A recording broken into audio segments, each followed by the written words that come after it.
പെണ്ണുങ്ങളുടെ മാത്രമേ സ്ഥാനമാനങ്ങളുള്ളൂ. ഇതാണോ അമ്മ? എന്ത് ഇങ്ങനെയാണോ? ഈ കോപ്പുകളൊക്കെ ഇന്നലെ ഇന്നും കയറി വന്ന് വലിയ വലിയ ആൾക്കാരെ 2 പടം ഹിറ്റാകുമ്പം അവന്മാരെന്താ വലിയ മറ്റവന്മാരായോ? അമ്മയ്ക്ക് അമ്മയുടെ മക്കളാണ്, അല്ലാണ്ട് ഈ മാത്രമല്ല മക്കള്. കേട്ടോ? ഈ അമ്മയുടെ തെരഞ്ഞെടുപ്പ് ആഗസ്റ്റ് 15-ാം തീയതിയാണ്. ഈ അമ്മയുടെ ഇത്രയും വർഷക്കാലം അവർ കൊണ്ടു നടന്ന അവരുടെ എല്ലാ അഭിമാനവും നശിപ്പിക്കുന്ന രീതിയിൽ പല നടന്മാരുടെ ഭാഗത്തു നിന്നും പ്രതികരണങ്ങൾ ഉണ്ടാകുന്നു എന്നത് ഏറെ ദുഃഖകരമായ ഒരു കാര്യമാണ്. ഇപ്പോൾ എന്തോ ഒരു തെറി പറയുന്ന രീതിയിലുള്ള ഒരു ഓഡിയോ ക്ലിപ്പ് വരെ വന്നിട്ടുണ്ടെന്നാണ് പറയുന്നത്. എന്താ? തീർച്ചയായിട്ടും അത് വളരെ തെറി പറഞ്ഞുകൊണ്ടുള്ളൊരു ഓഡിയോ ക്ലിപ്പാണ്. നമുക്കത് പ്രേക്ഷകർക്ക് കേൾക്കുന്നതിന് വേണ്ടിയിട്ട് ബീപ്പ് ശബ്ദം ഇട്ട ശേഷം ആ ഓഡിയോ കേട്ടിട്ട് നമുക്ക് ചർച്ചയിലേക്ക് വരാം. ജയ, ഞാൻ വിനൂടെയൊക്കെ ഫോൺ വിളിച്ചിട്ടൊന്നും എടുക്കുന്നില്ല. എനിക്കൊരു കാര്യം മാത്രം അറിയുള്ളൂ, പെണ്ണുങ്ങൾക്ക് മാത്രമേ സ്ഥാനമാനങ്ങളുള്ളൂ. അങ്ങനെയാണോ? സ്ഥാനമാനം കിട്ടുന്ന പെണ്ണുങ്ങളോ? അതാണോ വേണ്ടത്? എന്താ ബ്രദർ, ഇതാണോ സിനിമ? ഇതാണോ അമ്മ?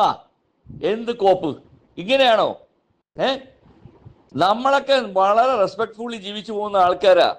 ഈ ഇന്നലെ ഇന്നും കയറി വന്ന് വലിയ വലിയ ആൾക്കാരെ 2 പടം ഹിറ്റാകുമ്പം അവന്മാരെന്താ വലിയ മറ്റവന്മാരായോ? അവന്മാരെ മാത്രം കാണിച്ചുകൊണ്ട് ഒരു വീഡിയോ എടുക്കുക. എന്താണ് ഇതൊക്കെ? അമ്മയാണോ ചെയ്യേണ്ടത്? അമ്മയ്ക്ക് കളക്ടറും കമ്മീഷണറും ക്ലർക്കും ഓർഡിനറി ആയിട്ടുള്ള ഒരു പിച്ചക്കാരനും എല്ലാം അമ്മയ്ക്ക് അമ്മയുടെ മക്കളാണ്, അല്ലാണ്ട് ഈ മന്മാര് മാത്രമല്ല മക്കള്. കേട്ടോ? അത് മനസ്സിലാക്കാതെയും മാത്രമേ സ്ഥാനമാനങ്ങളുള്ളൂ. അങ്ങനെയാണോ അമ്മ തീരുമാനിക്കുന്നത്? What nonsense is this? Bloody shit.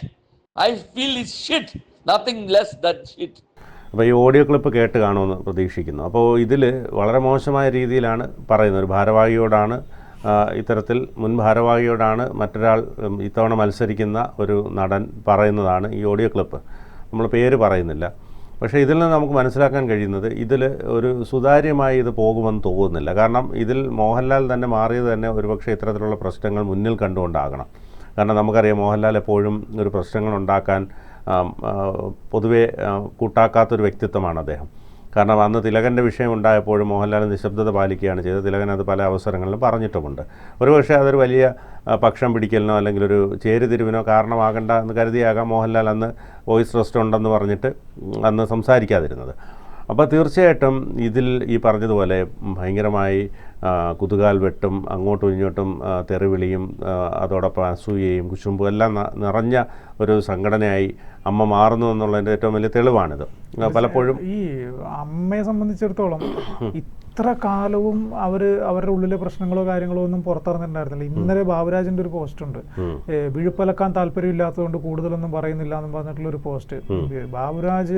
ബാബുരാജിനെ സംബന്ധിച്ചിടത്തോളം ജനറൽ സെക്രട്ടറി ആവാൻ വേണ്ടി മത്സരിക്കാൻ തയ്യാറായ ഒരാൾ, അതിനുവേണ്ടി എല്ലാ പ്രവർത്തനങ്ങളും നടത്തി. അദ്ദേഹം തന്നെ പ്രത്യേകിച്ച് ആളുകളെല്ലാം ക്രോഡീകരിച്ച് ഒരു പാനൽ പോലെ ഉണ്ടാക്കുന്നു. പക്ഷേ അവസാന നിമിഷം ബാബുരാജ് തന്നെ അതിൽ നിന്ന് പിന്മാറേണ്ട ഒരു അവസ്ഥയിലേക്ക് പോയി.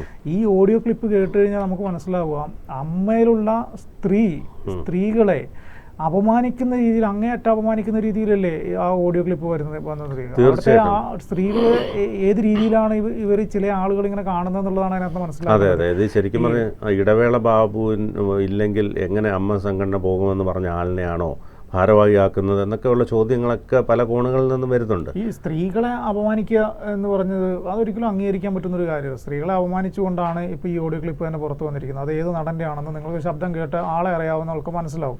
എന്തായാലും ഈ ഓഡിയോ ക്ലിപ്പ് അമ്മ ഭാരവാഹികൾ അല്ലെങ്കിൽ അമ്മയിൽ അംഗങ്ങളായിട്ടുള്ള ആര് കേട്ട് കഴിഞ്ഞാലും അവർക്ക് മനസ്സിലാവും ഇത് ആരുടെ ശബ്ദമാണ് എന്നുള്ളത്.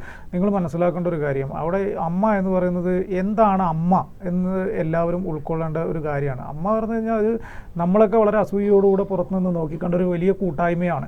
അതായത് ഈ സാധാരണക്കാരായ ആളുകൾക്ക് എപ്പോഴും ക്യൂരിയോസിറ്റി ഉണ്ടാകുന്ന ഒരു സംഭവമാണ് ഈ സെലിബ്രിറ്റികളുടെ ജീവിതം, അല്ലെങ്കിൽ സെലിബ്രിറ്റികളുടെ അവരുടെ ഇടപെടലുകളും അവരുടെ ലൈഫ് സ്റ്റൈലും കാര്യങ്ങളും ഒക്കെ. അപ്പോൾ അമ്മ എന്ന് പറയുന്നത് സെലിബ്രിറ്റികളുടെ ഒരു കൂട്ടായ്മയാണ്. മലയാളം സിനിമയിലെ ഒരു സെലിബ്രിറ്റികളുടെ ഒരു കൂട്ടായ്മയാണ് അമ്മ എന്ന് പറയുന്നത്. അപ്പം അവരുടെ കാര്യങ്ങൾ അറിയാൻ വേണ്ടി ആളുകൾ വളരെ താല്പര്യത്തോടു കൂടി മാധ്യമങ്ങളിൽ നോക്കും. ഇപ്പം നമുക്ക് കുറച്ചുകൂടി അടുത്ത് കിട്ടുന്നുണ്ട്. നമ്മുടെ വിരൽത്തുമ്പിൽ ഇൻസ്റ്റാഗ്രാമിലും ഫേസ്ബുക്കിലും സോഷ്യൽ മീഡിയയുടെ എല്ലാ എല്ലാ പ്ലാറ്റ്ഫോമുകളിലും അവരവരുടെ ലൈഫ് സ്റ്റൈൽ വരെ പോസ്റ്റ് ചെയ്യാൻ തുടങ്ങിയിട്ടുണ്ട്. അപ്പോൾ നമുക്ക് അവരെക്കുറിച്ച് അറിയാം കൂടുതലായിട്ട്. അവരെന്ത് ചെയ്യുന്നു, ഏത് രീതിയിൽ വസ്ത്രം ധരിക്കുന്നു, ഏത് സിനിമ ഇപ്പോൾ ചെയ്യുന്നു, എങ്ങനെയാണ് അവർ അവരുടെ ലൈഫ് സ്റ്റൈൽ മുന്നോട്ട് കൊണ്ടുപോകുന്നത്, അവരേതൊക്കെ രീതിയിലുള്ള ഭക്ഷണങ്ങൾ കഴിക്കുന്നു തുടങ്ങി നമ്മളെ ഇന്നത്തെ യുവത്വം ഒരുവിധം എല്ലാവരും ഈ പറയുന്ന സെലിബ്രിറ്റീസിനെ ഫോളോ ചെയ്യുന്നതാണ്. അപ്പോൾ അവരുടെ നമ്മളിപ്പോൾ ചിന്തിക്കും എന്തുകൊണ്ടാണ് മറ്റു പല സ്ഥലങ്ങളിലും നടക്കുന്ന ഇലക്ഷന് ഇത്രമാത്രം പ്രാധാന്യം കിട്ടാത്തത്, അമ്മയിലെ ഇലക്ഷന് മാത്രം എന്താണ് ഇത്ര വലിയ പ്രാധാന്യം എന്ന് ചോദിക്കുമ്പോൾ അതാണ്, ആരായിരിക്കും ഇനി അമ്മയുടെ അടുത്ത സെക്രട്ടറി അല്ലെങ്കിൽ ആരായിരിക്കും അമ്മയുടെ പ്രസിഡന്റ്. നമുക്ക് അതിനെക്കൊണ്ട് വലിയ നേട്ടങ്ങളൊന്നുമില്ല, പക്ഷേ നമുക്കത് അറിയാനുള്ളൊരു ക്യൂരിയോസിറ്റി എല്ലാ മനുഷ്യർക്കും ഉണ്ട്. കാരണം അതൊരു സെലിബ്രിറ്റികളുടെ കൂട്ടായ്മയാണ്. ആ സെലിബ്രിറ്റികളുടെ കൂട്ടായ്മക്കകത്ത് അപ്പം ഈ സ്ത്രീകളെ ഇത്രമാത്രം അധിക്ഷേപിച്ച് സംസാരിക്കുന്ന ആളുകളുണ്ട് എന്ന് ചിന്തിച്ചു. അല്ല, നമ്മൾ ഈ WCCയുടെ രൂപീകരണത്തിൽ തന്നെ നമ്മളത് കണ്ടതാണല്ലോ. അതായത് സ്ത്രീകൾ തന്നെയാണ് സ്ത്രീകൾക്ക് അതിൽ ശത്രു എന്ന് തന്നെ നമുക്ക് അത് മനസ്സിലാക്കാൻ കഴിയും. കാരണം WCC രൂപീകരിച്ചിട്ട് ആ കുട്ടികൾ അവരുടെ കൂടെ നിൽക്കാൻ, അവരോടൊപ്പം നിൽക്കാൻ ആരും തയ്യാറായില്ല എന്നുള്ളതാണ്. പലപ്പോഴും ഈ നടന്മാർ പറയുന്ന കേട്ട് ഏറാൻ മൂളികളായി നിൽക്കുന്ന നടികളുടെ ഒരു കൂട്ടായ്മയാണ് ഇതിനകത്തുള്ളത്.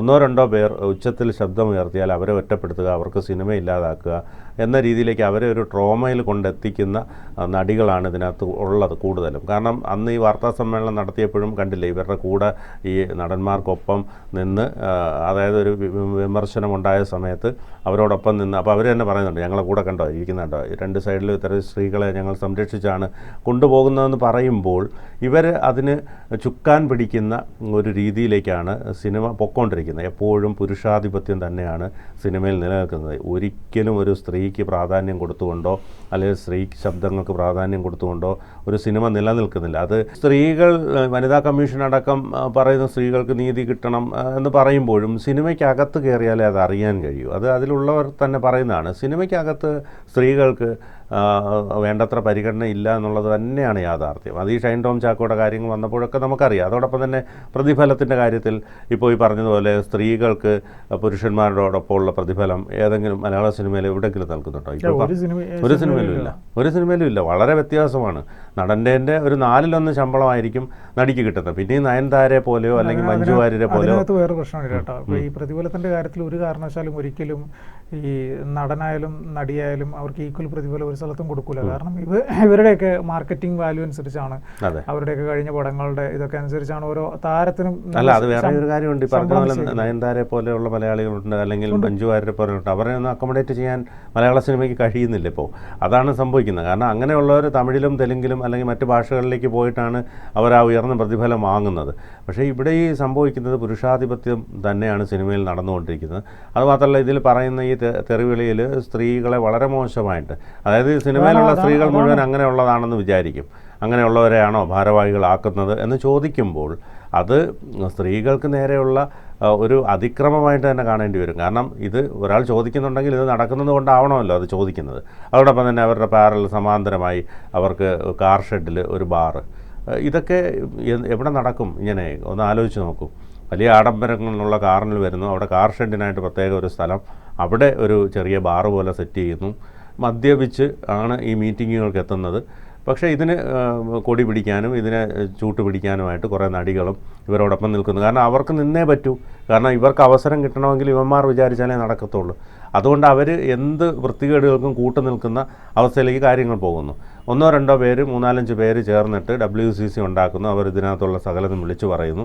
പക്ഷേ അവരെ ഒറ്റപ്പെടുത്തി ആക്രമിക്കുന്നു. ഹേമ കമ്മിറ്റി റിപ്പോർട്ട് വന്നപ്പോൾ എന്താ സംഭവിച്ചത്? കുറേ പേജുകൾ മാറ്റി വെച്ചിട്ടില്ലേ അത് പുറത്തു വിട്ടത്?